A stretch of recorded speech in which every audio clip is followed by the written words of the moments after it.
क्या आपके शेख गुजरात के पीएम हैं?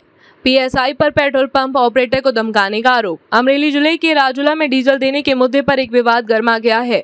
सूरत के सचिन पुलिस स्टेशन में ड्यूटी पर तैनात पीएसआई जयसुख बराइया पर फोन पर एक पेट्रोल पंप ऑपरेटर को धमकाने का गंभीर आरोप लगा है। राजूला में विक्टर चौकड़ी के पास स्थित भारत पेट्रोल पंप के ऑपरेटर प्रदुमन भाई खुमान के अनुसार पीएसआई ने उनके एक रिश्तेदार पर डीजल देने के लिए दबाव डाला था। आरोप है कि नियमों के अनुसार काम करने पर पीएसआई भड़क गए और उन्होंने फोन पर धमकाने वाले शब्द कहे।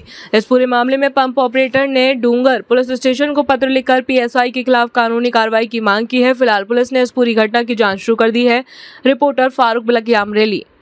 ગઈકાલે 22 તારીખે રાત્રે 10:30 આજુબાજુ જયસુખભાઈ બારૈયા કરીને એમના માણસ પેટ્રોલ પંપ પર આવેલો અને બેરલમાં ડીઝલ આપવા માટે પંપના કર્મચારીને કીધું.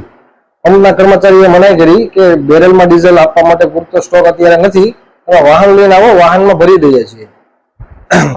ત્યારબાદ એને એમના જે જયસુખભાઈ છે એમને ફોન લગાવેલો અને માણસ સાથે વાત કરાવી અને માણસને કીધું કે ડીઝલ તું ભરી જા. ના, કેમ ભરી આપ?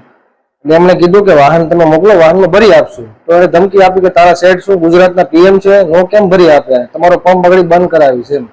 ત્યારબાદ એનો મારો નંબર લઈને મારા ઉપર ફોન કરેલો અને મને ફોન ઉપર કીધેલું કે ડીઝલ આપો તમે બેરલમાં.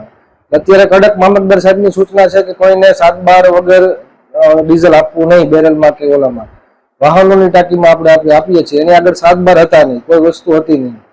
અને અગાઉ પણ એનો ફોન આવેલો હતો, ત્યારે કીધું કે હું પીએસઆઈ સચિન સુરતમાં છું અને ડીઝલ જોઈએ છે. એટલે અમને એમ હતું કે કદાચ પોલીસ સ્ટેશનમાં કંઈક જરૂર હશે, એટલે અગાઉ 100-125 લીટર જેવું આપણે આપેલું હતું. ત્યારબાદ અત્યારે ના પાડતા એને ધમકી આપી કે તમારો પંપ બંધ કરાવી દેશું, તમારા પંપને સીલ કરાવી દેશું અને તમારી ઉપર કેસ ઠોકીશ ને તમને હલવાડી દઈશ, એ રીતની ધમકી આપી હતી. ત્યારબાદ અમે ડુંગર પોલીસ સ્ટેશનમાં અરજી આપી આવ્યા છીએ કે આ રીતની અમને ધમકી આપી છે એ માટે. અને અત્યારે આ માહોલ છે તો માણસો અત્યારે બધા અમારે બી ગયા છે કે અમારી ઉપર કેસ કરશે, આવું કરશે. એટલા માટે કાલના રાતના માણસો પંપ ઉપર આવ્યા નથી અને એમ કહે છે કે જ્યાં સુધી આની કાર્યવાહી નહીં થાય, ત્યાં અમારી સેફટી કાંઈ નહીં થાય, ત્યાં સુધી અમે નોકરી પર નહીં આવીએ. અને કાલનો રાતનો પંપ અમારો બંધ છે, પેટ્રોલ ડીઝલનું વેચાણ બિલકુલ બંધ છે. માણસો અમારા બધા બી ગયા છે અને આવું ને આવું જો રહેશે અને આવી રીતે ધાક ધમકી આપશે, અમે પેટ્રોલ એસોસિએશનમાં રજૂઆત કરશું ને બધા પંપ મળીને અમે સમગ્ર હડતાલ કરીશું.